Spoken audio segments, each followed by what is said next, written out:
ओम अज्ञानतिमिरान्धस्य ज्ञानाञ्जनशलाकाय चक्षुरुन्मीलितं येन तस्मै श्रीगुरवे नमः। वाञ्छाकल्पतरुभ्यश्च कृपा सिन्धुभ्येव च पतितानां पावनेभ्यो वैष्णवेभ्यो नमो नमः। जय श्री कृष्ण चैतन्य प्रभु नित्यानंद श्री अद्वैत गदाधर श्रीवासादि गौर भक्तवृंद। हरे कृष्ण कृष्ण कृष्ण हरे हरे, हरे राम राम राम हरे हरे, हरे कृष्ण कृष्ण कृष्ण हरे हरे, हरे राम राम राम हरे हरे। तो कल हम चौबाइन की जो मिसेस चौबे हैं उनकी कथा पर पढ़ रहे थे कि कैसे सनातन गोस्वामी मदन मोहन के पीछे करते हुए मतलब शुरुआत में वो एक बच्चे को देखते हैं कि वो चौबाइन के घर में एक और बच्चे के साथ, जो चौबाइन का बेटा है उसके साथ खेलते हुए एक सुंदर बालक को देखा था। उसके बाद वो बालक ऐसे दौड़ के ऊपर मदन मोहन मंदिर के अंदर चले जाता है और विग्रह में समा जाता है। और वो जो चौबे का बेटा है वो क्या बोलता है उसको कि तुम कल आना तो मैं तुम्हें कल देख लूँगा। इस तरह उनको खेलते हुए देखते हैं। फिर दूसरे दिन वो क्या देखते हैं कि सनातन गोस्वामी जिज्ञासावश जल्दी पहुंच जाते हैं वहाँ पे और देखना चाहते हैं कि ये जिसको वो उनके मन में ऐसे फीलिंग आ गई है कि ये जो मदन मोहन है ये साक्षात भगवान ही है। तो वो और भी लीला देखने के लिए वहाँ पहुँच जाते हैं जल्दी। तो श्री सनातन गोस्वामी इस दृश्य को देखकर आश्चर्यचकित रह गए और दूसरे दिन वे कुछ पहले ही दर्शनों की पिपाशा लेकर पहुँचते हैं। कलेवा यानी ब्रेकफास्ट का समय था और अतः चौबाइन दोनों बच्चों को कलेवे के लिए खिचड़ी पका रही थी। अभी उसने स्नान भी नहीं किया था। दोनों बालक कलेवे की प्रतीक्षा में बैठे थे। दोनों बालक बैठे हैं, भूखा है। तो मैया क्या कर रही है, दातुन कर रही है। एक हाथ से वो दातुन पकड़ के दातुन किए जा रही है। अभी तक वो दातुन ही नहीं हुआ तो स्नान कैसे होगा। और दूसरे हाथ से उसी दातुन का ऊपर से वो मुंह में कर रही है और उसका जो दूसरा सिरा होता है उससे वो खिचड़ी को चला भी रही है। तो खिचड़ी एक देगची उसने फटाफट रख दिया है खिचड़ी बनाने के लिए और खिचड़ी को पीछे से खिचड़ी चला रही है, ऊपर से वो उसी लकड़ी से वो दातुन भी किए जा रही है। खिचड़ी पक जाने पर कटोरी में गरम गरम खिचड़ी बालकों के सामने रखकर मुंह से ही फूंक से उसे ठंडा भी करने लगी, फूंक मार मार के जैसे माताएं करती हैं। और फिर दोनों बालक बहुत प्रेम से खिचड़ी का रस आस्वादन करने लग गए। जैसे कि मंदिर में भोग लगता है तो जब हम भोग बनाते हैं तो हमें मुंह से बोलना भी नहीं चाहिए, जिससे कि हमारा जो थूक है वो भोजन में ना चले जाए। हमें अच्छे से आचमन करना होता है, फिर ही हम किसी चीज़ को हाथ लगा सकते हैं, फिर ही हम भगवान के लिए भोग बना सकते हैं। पहले तो अच्छे से स्नान वगैरह होता है, उसके बाद आचमन होता है, यानी अगर कुछ भी झूठा नहीं होना चाहिए। लेकिन यहाँ पे सब कुछ उल्टा है। ये जो चौबाइन है, ये जो मैया है, ये क्या कर रही है, ये झूठे दातुन से ही खिचड़ी को चला रही है। फिर फूंक मार मार के, जब हम फूंक मारते हैं तो हमारे मुख से थूक जाता है, तो वो फूंक मार मार के ही खिला रही है। और सनातन गोस्वामी जी को ये पक्का यकीन हो गया है कि जो बालक है, जो चौबाइन के बालक के साथ खेल रहा है वो भगवान है, वो मदन गोपाल हैं, मदन मोहन जी हैं। तो सनातन गोस्वामी से चौबाइन का ये अनाचार सहन नहीं हुआ। मैंने हम भगवान को कितने रिस्पेक्ट से भोग बनाते हैं, तो ये जब वो देखते हैं कि वो इस तरह भगवान के लिए भोग बना के उनको खिला रही है, तो उन्होंने उसके पास जाते हैं और कहते हैं, मैया तुम इन बालकों को बिना स्नान किए दातुन से खिचड़ी चलाकर अपवित्र कलेवा देना उचित नहीं है, ये गलत है। चौबाइन को अपनी भूल समझ में आ जाती है। फिर वो बोलती है, बाबा कल से मैं शुद्ध रूप से अच्छे से बनाकर खिलाऊंगी इनको खिचड़ी।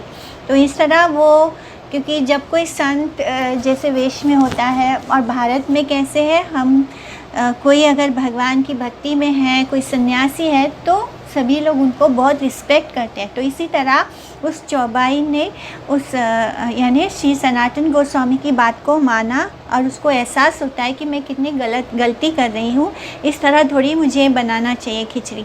तो फिर वो कहती है, उनको प्रॉमिस करती है कि मैं कल से उनको अच्छे से कलेवा बनाकर खिलाऊंगी। श्री सनातन गोस्वामी श्री मदन मोहन विग्रह की कुछ और भी लीलाएं देखने के लिए तीसरे दिन फिर से पधारते हैं और इस बार भी जल्दी से आ जाते हैं। आज मैया ने स्नान पूजन में विलम्ब के कारण मैया जो है पहले क्या करती थी, सुबह उठ के तुरंत मुंह में दातून लगाते ही खिचड़ी चढ़ा देती थी और तुरंत अपना कार्य करते करते खिचड़ी भी बना लेती थी। पर आज क्या हो गया, आज वो स्नान करने चली गई और स्नान करके वह आने में पूजा वगैरह करना पड़ रहा है उनको। तो पूजा वगैरह करके जब वो आती हैं तब तक वो बहुत विलम्ब हो गया और यहाँ पर ये दोनों बालक कब से उठकर बैठे हैं और भूख के कारण क्या हो रहा है, उनका जी मचल रहा है, उनसे बर्दाश्त नहीं हो रहा है, इतना भूख लगा है उन दोनों को। मैया उनको जो चौबाइन है वो उन दोनों को सांत्वना देती हुई स्नान आदि से निवृत्त होकर बर्तनों को धोकर खिचड़ी पका रही थी। दोनों बालक उसके वस्त्र पकड़ के, उन दोनों बालक क्या कर रहे हैं, उस चौबाइन की जो साड़ी है उस साड़ी का कोना लेकर खींच कर बार बार बोल रहे हैं, मैया भूख लगी है, मैया भूख लगी है। तो सनातन गोस्वामी से अब ये सहन नहीं हुआ, क्योंकि भगवान जो है वो ही खींच रहे हैं साड़ी का कोना और बोल रहे हैं कि मैया भूख लगी है। यानी भगवान को कोई आपत्ति नहीं है, चौबाइन उनको किसी भी तरह से खिचड़ी बनाकर खिला रही है, चाहे वो झूठा हो या जैसे भी हो, प्रभु को कोई आपत्ति नहीं है। तो वह मैया के पास, तो सनातन गोस्वामी ये सब देख रहे हैं, तब उनको अपनी गलती का एहसास होता है। वो मैया के पास जाते हैं, यानी चौबाइन के पास जाते हैं और बोलते हैं, मैया तुम्हें स्नान आदि द्वारा पवित्र होने की कोई आवश्यकता नहीं है। यदि ये मदन तुम्हारे अपवित्र और झूठे कलेवे से ही प्रसन्न हो रहा है तो वैसा ही करना उचित है। मैंने तुम्हारे चरणों में अपराध किया है। कल से तुम अपनी समझ के अनुसार इनको संतुष्ट करने के लिए जैसा भी उचित समझो वैसा ही करना। इस तरह सनातन गोस्वामी जी को ये एहसास होता है कि उनसे अपराध हो गया, इसलिए वो उनसे क्षमा याचना करते हैं। जब सनातन गोस्वामी वहाँ से चलने को होते हैं और तो बालक जो मदन है वो मंदिर गृह से निकलकर बोलता है, बाबा मैं तुम्हारे साथ चलूँगा। किंतु सनातन गोस्वामी ने कहा, मैं बिल्कुल निष्किंचन व्यक्ति हूँ, ना मेरे रहने का स्थान है, ना स्वादिष्ट भोजन की आवश्यकता है। तो ये जो गोस्वामी थे ये कैसे रहते थे, कभी एक स्थान पर एक पेड़ के नीचे सो जाते तो कभी दूसरे स्थान पर, यानी कुछ दिन वो अलग अलग स्थान बदली करते रहते थे, क्योंकि इन्होंने पूरा वृंदावन के एक एक मंदिर को, एक एक लीला स्थली को ढूंढ कर निकाला था। ये कार्य उनको दिया गया था। तो इस तरह वो उनका रहने का, खाने का, पीने का कुछ नहीं था, कोई इंतज़ाम नहीं था। जब यशोदा मैया भी तुम्हें संपूर्ण रूप से संतुष्ट नहीं कर सकी, तब वो मदन को कहते हैं कि जब यशोदा मैया भी तुम्हें संपूर्ण रूप से संतुष्ट नहीं कर पाई तो मैं तुम्हारा पालन पोषण कैसे कर सकता हूँ। फिर भी बालक मदन उनके साथ चलने की जिद करने लग गया। तो सनातन गोस्वामी जी ने कहा, यदि चलने की इच्छा है तो मैं तुम्हें कंधे पर बिठाकर नहीं चल सकता, तुम मेरे पीछे पीछे चले आओ। यानी उन्होंने देखा था कैसे वो उस बालक के कंधे पे बैठ के अच्छे से घुड़सवारी कर लेते हैं और जब उनकी बारी आती है तो भाग के सीधा मंदिर में चले जाते हैं। तो अब उन्होंने बोल दिया सनातन गोस्वामी ने कि मैं तुमको कंधे पे उठाकर नहीं लेकर चलने वाला, तुम्हें चलना है तो मेरे पीछे पीछे चले आओ। बालक ने कहा, मैं तुम्हारे पीछे पीछे चल रहा हूँ, परंतु रास्ते में मुड़कर पीछे मत देखना, अपनी भजन कुटी पर ही देखना। यानी जब अपनी भजन कुटी पर पहुँच जाओ तभी मुझे मुड़कर देखना, उसके पहले मत देखना। जब सनातन गोस्वामी अपने इस भजन कुटी पर पहुँचते हैं तो मुड़कर देखा कि बालक मदन कुछ मुस्कुराकर विग्रह के रूप में परिवर्तित हो गए। सनातन गोस्वामी ने 2-4 पत्थरों को खड़ा करके ऊपर से कुछ पट्टियाँ डाल दी और उसी में इनको पधरा दिया। प्रतिदिन वो उनको क्या देते थे खाने के लिए, नमक रहित रोटी यानी आटे के द्वारा अंगा अर्थात बाटी सेक कर उन्हें भोग लगाते। यानी कुछ आटा लेते, उसको गूंद कर ऐसे गोल गोल सा बना लेते और उसको ही आग में तपा कर पका लेते और बिना नमक वाला होता वो बाटी, और उसको भोग लगाते मदन मोहन जी को। तो एक दिन मदन मोहन जी ने गोस्वामी जी से वैसा नैवेद्य खाते समय नमक मांग लिया, किंतु नमक रहे तो देंगे ना, कुटी में नमक भी नहीं था। मदन मोहन जी ने कहा, ये सूखी बाटी मेरे गले से नीचे नहीं उतर रही है। सनातन गोस्वामी ऐसे जानकर बड़ा ही अनुताप करने लग गए। उसी समय मुल्तान देशीय कृष्णदास कपूर नामक एक धनी व्यवसायी बड़ी बड़ी नौकाओं में मूल्यवान द्रव्य रखकर व्यवसाय करने के लिए जा रहा था, परंतु सनातन गोस्वामी की भजन कुटी के सामने ही यमुना नदी में नावें रेती में अटक गई। लाख चेष्टा करने पर भी वे वहाँ से नहीं निकल रही थी, वो नाव वहीं पर रुक गई। व्यवसायी ने, वो बिजनेसमैन वहाँ से उतरकर, अपने नाव से उतरकर कुटी के सामने अपूर्व सुंदर श्री मदन मोहन विग्रह को देखते हैं तथा सनातन गोस्वामी के इंगित करने से उनके सामने सनातन गोस्वामी उनको इशारे से बोलते हैं बैठने के लिए, और वो उनके सामने बैठकर रोने और गिड़गिड़ाने लगा। उसके मन ही मन संकल्प किया कि मेरी नाव अगर निकल जाने पर तो व्यवसाय में जो कुछ भी लाभ होगा, जो भी प्रॉफिट होगा मुझे इस बिज़नेस से, उसके द्वारा मैं ठाकुर जी के लिए एक सुंदर मंदिर का निर्माण करके इनकी सेवा पूजा और भोग राग का उचित प्रबंध करूँगा। संकल्प लेने के साथ ही उनकी जो नौकाएं अटक गई थी रेती में, अपने आप ही चलने लग गई। उस व्यवसाय में उसे प्रचुर धन भी मिला, यानी उसको बहुत प्रॉफिट भी होता है। वो जिस कार्य से जा रहा था, जिस बिज़नेस के लिए जा रहा था, उसमें उसको बहुत प्रॉफिट हुआ। उसने श्री सनातन गोस्वामी की प्रेरणा से श्री मदन मोहन जी का विशाल मंदिर बनवाया, परंतु सनातन गोस्वामी भोग राग, सेवा पूजा आदि की समुचित व्यवस्था का सब भार पुजारियों पर छोड़कर पुनः ब्रज में मधुकरी द्वारा किसी प्रकार जीवन निर्वाह करते हुए, एक एक पेड़ के नीचे रहते हुए कठोर साधन भजन करने लग गए। श्री सनातन गोस्वामी के अप्रकट लीला में प्रवेश करने के बाद 1670 ईस्वी में हिंदू विरोधी औरंगजेब ने इस मंदिर के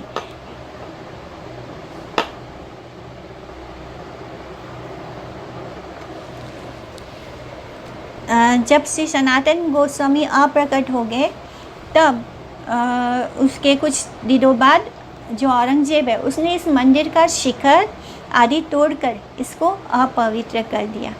उसके पहले ही मदन मोहन जी अन्य विग्रहों के साथ जयपुर चले गए थे।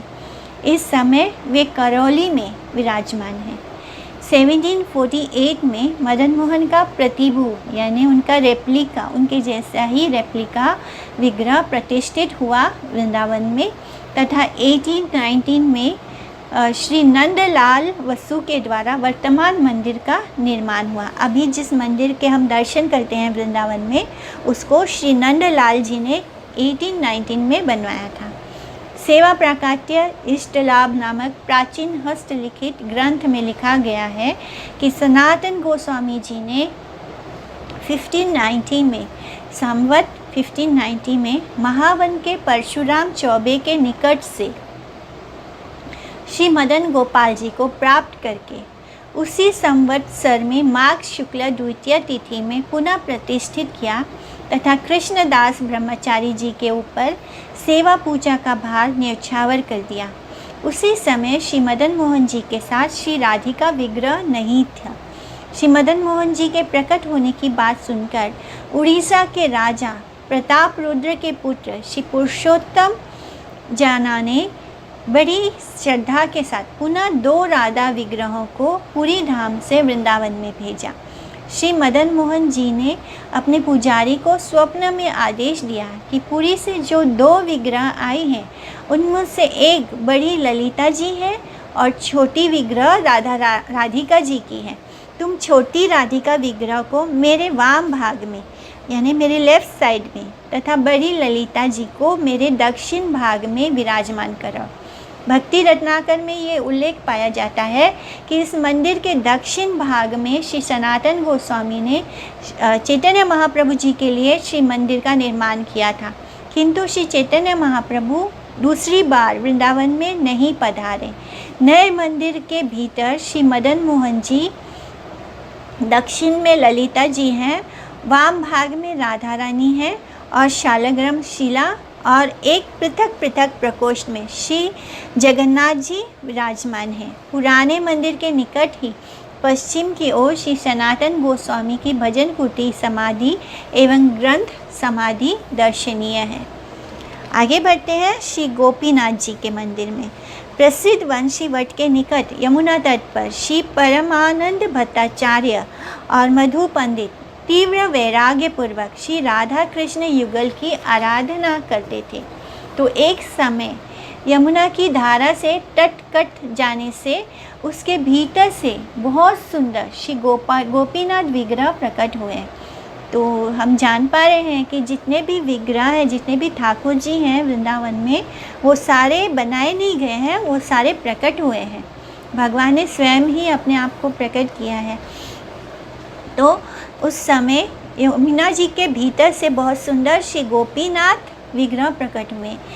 प्रातःकाल सुबह सुबह भक्त परमानंद ने यमुना में स्नान के लिए जाते समय कटे हुए तट से इस परम मनोहर श्री विग्रह को प्राप्त किया। उन्होंने श्री मधु पंडित को श्री गोपीनाथ जी की सेवा का भार अर्पण किया और पहले गोपीनाथ जी वंशीवट के पास ही विराजमान थे, किंतु भव्य मंदिर बन जाने पर इस मंदिर में ही उनकी सेवा पूजा होती है। जिस समय नित्यानंद प्रभु की पत्नी जानवा ठाकुरानी वृंदावन में आई, उस समय वे राधा गोपीनाथ जी का दर्शन कर रही थी। तो उनके मन में ये विचार आया कि राधिका का विग्रह बहुत छोटा है, ये कुछ और ऊंचा होता तो युगल जोड़ी अत्यंत सुंदर जचती। तो वे शयन आरती के दर्शन करके अपने वास स्थान पर लौट आई। रात में गोपीनाथ जी ने स्वप्न में जानवी जी को अपनी जैसी ऊंची राधिका विग्रह की व्यवस्था करने को कहा। श्रीमती राधिका जी का भी ऐसा ही आदेश पाकर ठाकुरानी जी ने गोपीनाथ ठाकुर के अनुरूप श्री राधिका का स्वरूप का निर्माण करवाया। भक्तमाल ग्रंथ में ऐसे कहा गया है कि श्री जानवा ठाकुरानी ने अपने अप्रकट होने के समय अपने आप अपना विग्रह प्रकाशित कर उसमें स्वयं प्रतिष्ठित होकर आदेश दिया कि मेरे इस विग्रह को गोपीनाथ जी के प्रकोष्ठ में पधराओ। जब उस विग्रह को वृंदावन में गोपीनाथ मंदिर में पहुंचाया गया तो पुजारी उस विग्रह को गोपीनाथ के साथ पधराने में संकुचित हुए। तो उस समय गोपीनाथ जी ने स्वयं पुजारियों को आदेश दिया कि ये मेरी प्रिय अनंग मंजरी है और इनको मेरे वाम भाग में तथा राधा रानी जी को मेरे दक्षिण भाग में निसंकोच पधराओ। ऐसा ही हुआ और श्री गोपीनाथ जी के वाम भाग में जानवा तथा दक्षिण में राधा रानी विराजमान हुई। औरंगजेब के उपद्रव के समय अन्य विग्रहों के साथ मूल गोपीनाथ जी तथा राधिका जानवा विग्रह भी जयपुर में पधारे। तो एक एक करके सारे जो ओरिजिनल विग्रह हैं वो सब अभी जयपुर में हैं। अब नंद कुमार वसु के द्वारा प्रतिष्ठित नए मंदिर में प्रतिभू विग्रह विराजमान है, यानी उसी का रेप्लिका है। गोपीनाथ जी के बाएं ओर जानवा ठाकुरानी, दक्षिण भाग में साउथ में छोटी मूर्ति राधिका तथा ललिता सखी जी विराजमान है। पृथक प्रकोष्ठ में महाप्रभु श्री गौर सुंदर का विग्रह है और 1632 में राठौड़ वंश उद्भूत बीकानेर के महाराज कल्याणमल के पुत्र राय सिंह के द्वारा प्राचीन मंदिर का निर्माण हुआ था। औरंगजेब ने इस मंदिर को ध्वंस कर दिया। प्रतिभू विग्रह की प्रतिष्ठा 1840 में तथा नए मंदिर का निर्माण प्रतिभू यानी जो ओरिजिनल विग्रह है उसी के जैसे दिखने वाला रेप्लिका विग्रह।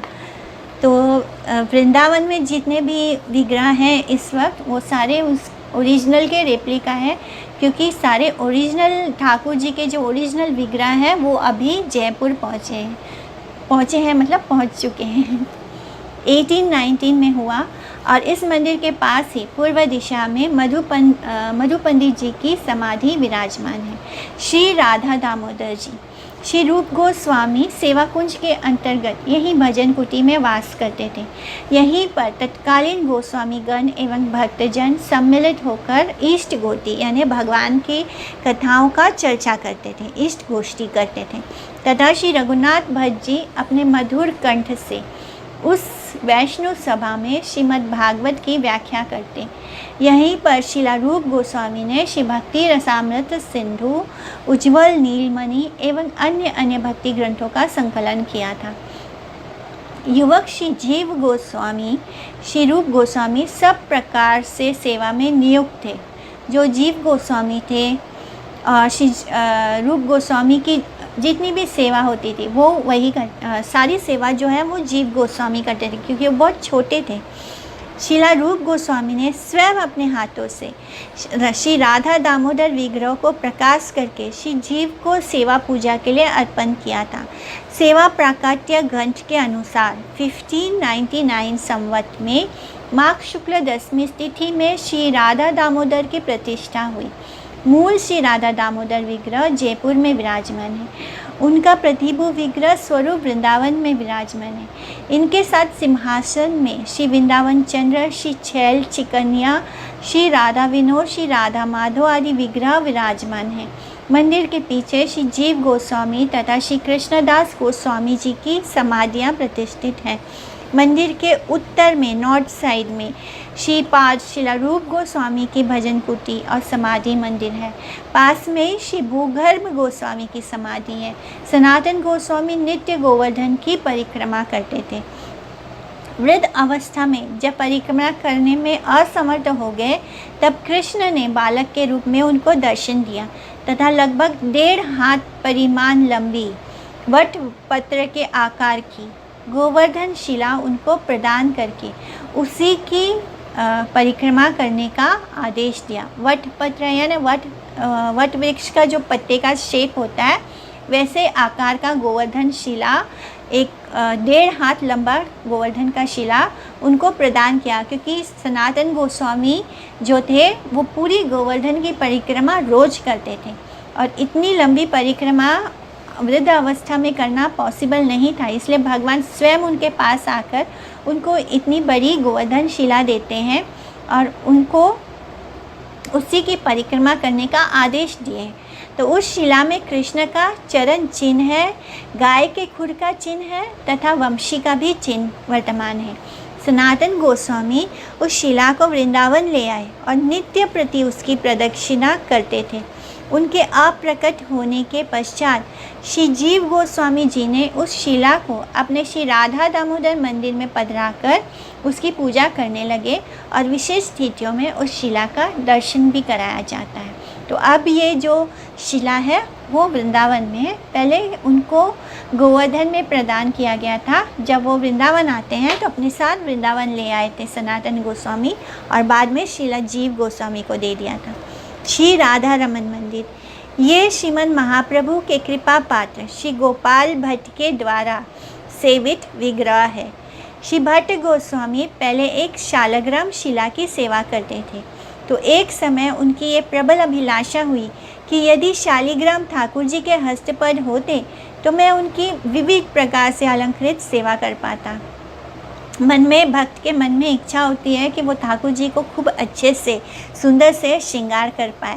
तो जो उनके पास शालिग्राम जी थी तो उनके मन में इच्छा हुई, श्री गोपाल भट्ट गोस्वामी के मन में इच्छा होती है कि काश इनके हाथ पैर होते, इनके नयन होते, इनके सुंदर सा चेहरा होता तो मैं इनके सर पे मुकुट लगा पाता, इनके हाथों में बंसी दे पाता, इनको सुंदर सुंदर वस्त्र धारण कर पाता, इनको खूब सुंदर से गहने पहना पाता। तो ऐसी इच्छा हो गई उनके अंदर में। तो क्या होता है, इस तरह उनको झूला झुलाता तो भक्त वत्सल प्रभु अपने भक्त की मनोकामना को पूर्ण करने के लिए उसी रात में ही ललित त्रिभंग श्री राधा रमन रूप में परिवर्तित हो गए। भक्त की इच्छा पूर्ण हो गई। भट्ट गोस्वामी ने नाना विधि अलंकारों से भूषित करके उन्हें झूले में झुलाया तथा बड़े लाड़ प्यार से उन्हें भोग राग अर्पित किया। श्री राधा रमन विग्रह की पीठ शालिग्राम शिला जैसी दिखती है, अर्थात पीछे से दर्शन करने में वो शालिग्राम शिला जैसे ही लगते हैं और सामने से उनका स्वरूप बन गया है। तो 12 अंगुल का विग्रह होने पर भी, यानी जैसे हमारे 10 उंगली है, इसमें और 2 उंगली जोड़ दो तो 12 हो जाएंगे, 12 उंगल के हैं। बस इतने ही बड़ा विग्रह है उनका, क्योंकि वो शालिग्राम जी से प्रकट हुए हैं। तो इतने से विग्रह है, लेकिन बहुत ही मनोहर दर्शन है। तो हम लोग देखते ही हैं श्री राधा रमन विग्रह का श्री मुखारविंद गोविंद जी के समान, उनका जो वक्ष तल है वो गोपीनाथ जी के समान, उनके जो चरण कमल है वो मदन मोहन जी के समान है। उनके दर्शनों से तीनों विग्रह के दर्शन करने का फल प्राप्त होता है। अगर हम राधा रमन जी के दर्शन करेंगे तो हमें श्री गोविंद देव जी के, श्री गोपीनाथ जी के और मदन मोहन जी के तीनों ठाकुरों के दर्शन करने का फल प्राप्त होता है। सेवा प्राकट्य ग्रंथ के अनुसार संवत 1599 में शालिग्राम शिला से राधा रमन जी प्रकट हुए। उसी वर्ष वैशाख पूर्णिमा तिथि में उनका अभिषेक हुआ था। राधा रमन जी के साथ श्री राधा जी का विग्रह नहीं है, परंतु उनके वाम भाग में सिंहासन पर गोमती चक्र की पूजा होती है। क्योंकि शालिग्राम शिला है तो शालिग्राम शिला के साथ गोमती चक्र की पूजा होती है। श्री हरि भक्ति विलास में गोमती चक्र के साथ ही शालिग्राम शिला के पूजन की विधि दी गई है। श्री राधा रमन मंदिर के पास ही दक्षिण में श्री गोपाल भट्ट गोस्वामी की समाधि तथा राधा रमन के प्रकट होने का स्थान दर्शनीय है। अन्य विग्रहों की भांति श्री राधा रमन जी वृंदावन से कहीं नहीं गए, वो अभी भी साक्षात वृंदावन में ही हैं। सिंस 1599 श्री राधा विनोद एवं श्री राधा गोकुलानंद जी श्री चैतन्य महाप्रभु के वृंदावन आगमन से पूर्व श्री लोकनाथ गोस्वामी एवं श्री भूगर्भ गोस्वामी वृंदावन में आए थे। वे ब्रजमंडल की विभिन्न लीला स्थलियों में दीनहीन अकिंचन होकर भजन करते थे। श्री लोकनाथ गोस्वामी के छत्रवन के पास उमराव गांव में किशोरी कुंड से श्री राधा विनोद जी का विग्रह प्राप्त हुआ था और वहीं उनकी सेवा करते थे। बाद में शिला रूप सनातन आदि गोस्वामियों के अनुरोध से अपने आराध्य श्री राधा विनोद जी को वृंदावन में श्री राधा रमन मंदिर के पास ही पधराकर सेवा करने लगे। वर्तमान समय में श्री लोकनाथ गोस्वामी द्वारा पूजित मूल विग्रह जयपुर में विराजमान है। तो ये विग्रह भी जयपुर में है अब राधा विनोद जी का, और उनके स्थान पर उनका प्रतिभू विग्रह वृंदावन के इस मंदिर में पूजित होता है। श्री विश्वनाथ चक्रवर्ती ठाकुर के द्वारा श्री राधा कुंड में प्रकटित श्री गोकुलानंद जी भी बाद में इस मंदिर में पधारे थे और श्रीमन महाप्रभु के द्वारा श्री रघुनाथ दास गोस्वामी को दी हुई गोवर्धन शिला भी यहाँ विराजमान थी। प्राचीन गोकुलानंद का विग्रह भी राधा विनोद जी के साथ जयपुर में ही विराजमान है। अब ये भी अब जयपुर में है, तो इसलिए जयपुर को गुप्त वृंदावन कहा गया है। तो मंदिर प्रांगण में श्री लोकनाथ गोस्वामी, श्री नरोत्तम ठाकुर और तथा विश्वनाथ चक्रवर्ती ठाकुर की समाधियाँ दर्शनीय हैं। सारे गोस्वामी की समाधियाँ हैं पीछे मंदिर के। अब हम आगे बढ़ते हैं श्री साक्षी गोपाल जी। श्री गोविंद मंदिर के पश्चिम में साक्षी गोपाल का मंदिर का भग्नावशेष अवशिष्ट है। प्राचीन गोपाल जी साक्षी देने के लिए विद्यानगर चले गए थे। श्री चैतन्य चरित्रामृत में छोटे बड़े विप्र के प्रसंग में भक्त वत्सल गोपाल जी अद्भुत चरित्र वर्णन है। वहाँ पर पधार कर श्री गोपाल जी ने जन समाज में ये साक्षी दी थी कि बड़े विप्र ने छोटे विप्र की सेवा से प्रसन्न होकर उससे अपनी बेटी का विवाह करने का वचन दिया था। क्योंकि उन्होंने गवाही दी थी, साक्षी दिया था, इसलिए उनको साक्षी गोपाल कहते हैं। और उन्होंने कहा कि मैं इसका साक्षी हूँ। कालांतर में ये विग्रह श्री जगन्नाथपुरी में पधारे तथा वहाँ से 12 मील दूर सत्यवादीपुर में अब विराजमान है। अब सत्यवादीपुर का नाम साक्षी गोपाल ही प्रसिद्ध हो गया है। तभी से वृंदावन में साक्षी गोपाल का मंदिर सूनी अवस्था में पड़ा, क्योंकि मंदिर से ठाकुर जी चले गए वहाँ और गवाही देने के लिए विद्यानगर में, विद्यानगर उड़ीसा में। इसलिए अब वो मंदिर सूना पड़ा है तथा उसका केवल भग्नावशेष ही अवशिष्ट है, यानी अब सिर्फ उनका कुछ रिमेन्स बचा है। मंदिर जैसा नहीं है, अभी वहाँ पे कुछ थोड़े बहुत निशानी बचे हुए हैं।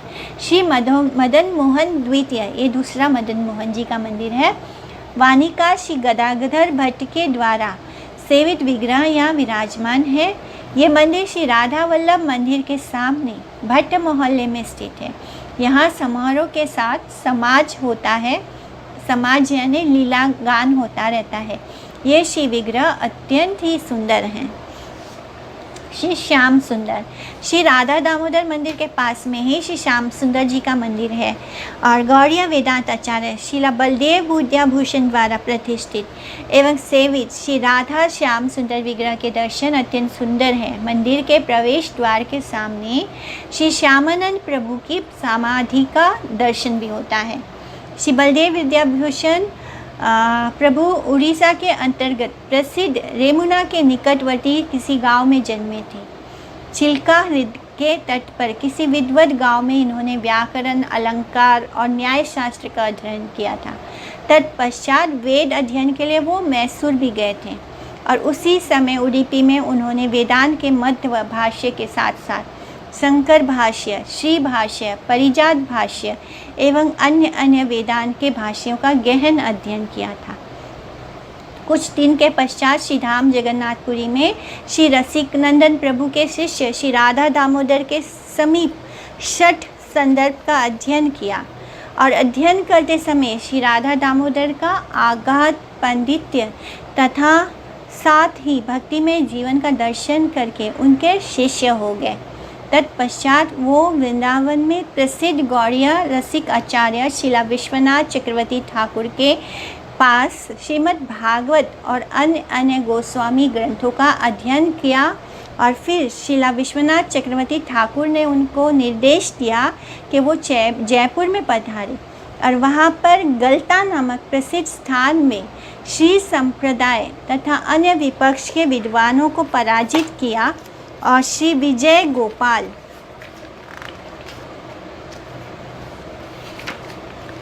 गोपाल विग्रह की स्थापना की।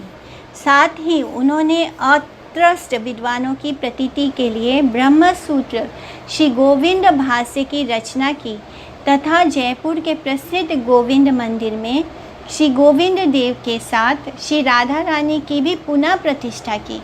उनके द्वारा रचित गोविंद भाष्य, सत संदर्भ की टीका, सिद्धांत रत्नम, वेदांत श्यामंतक, प्रेम प्रमेय रत्नावली, सिद्धांत दर्पण आदि ग्रंथावली ने श्री गौड़ीय वैष्णव साहित्य के भंडार की श्री वृद्धि की है।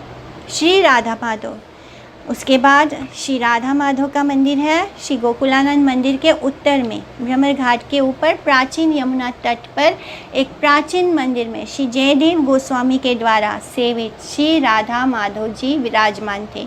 इनको श्री जयदेव गोस्वामी ने इनकी पूजा करते थे। अब वे भी जयपुर घाटी नामक पर्वतीय स्थान में एक बहुत बड़े मंदिर पे सेवित हो रहे हैं, जो जयपुर का प्रमुख दर्शनीय मंदिर है। श्री राधा माधव मंदिर के ईशान कोण में श्री युगल किशोर का विशाल मंदिर शिखर रहित अवस्था में पड़ा हुआ है, जिसे कनक वृंदावन कहते हैं।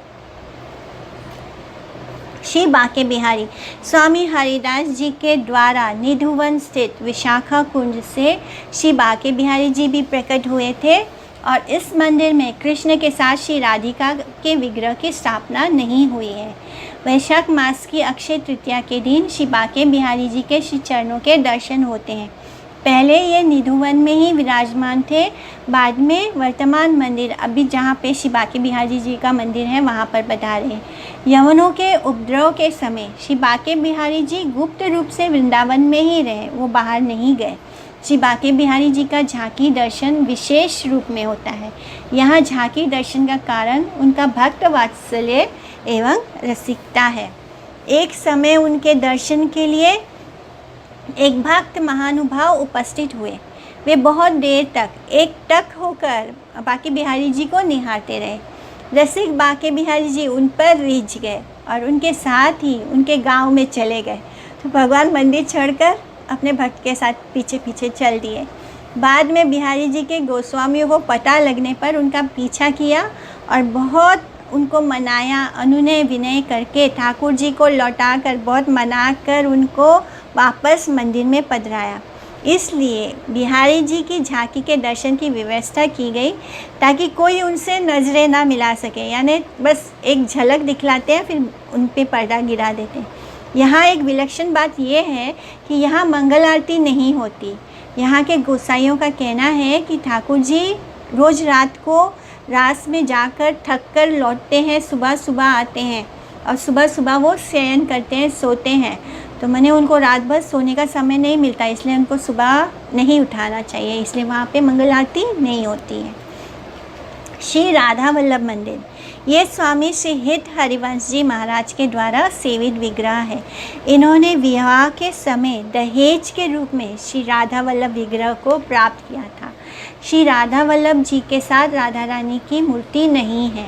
सिंहासन के ऊपर मुकुट की स्थापना करके श्री राधिका के उद्देश्य से उसी की सेवा होती है। श्री विग्रह अत्यंत मनोहर एवं चारु दर्शनीय है।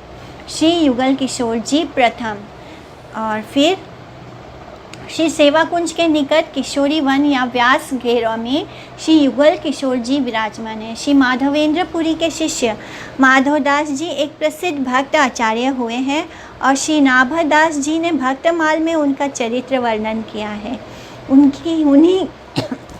उन्हीं के शिष्य ओरछा निवासी अभिराम व्यास जी ने हरिनाम व्यास जी द्वारा ये विग्रह प्रकटित किए। पास में ही बागीची में श्री व्यास जी और उनकी समाधि भी वर्तमान है। दूसरे श्री युगल किशोर जी का मंदिर केशी घाट के पास एक टीले के ऊपर विराजमान है। ये मंदिर झन्ना पन्ना राजा के द्वारा प्रतिष्ठित है। तीसरा श्री युगल किशोर जी का मंदिर जयपुर के अंतर्गत नीम काथाना गांव निवासी तोमर वंशीय हरिदास ठाकुर और गोविंदास ठाकुर, दो राजपूत भ्राताओं भाइयों के द्वारा मुगल सम्राट अकबर के राजत्व काल में निर्मित हुआ था। श्री लाला बाबू जी का मंदिर, श्री लाला बाबू पूर्वी बंगाल के एक प्रसिद्ध वैभव संपन्न जमींदार थे। वे अपने राजभवन से कुछ दूर एक नदी के दूसरे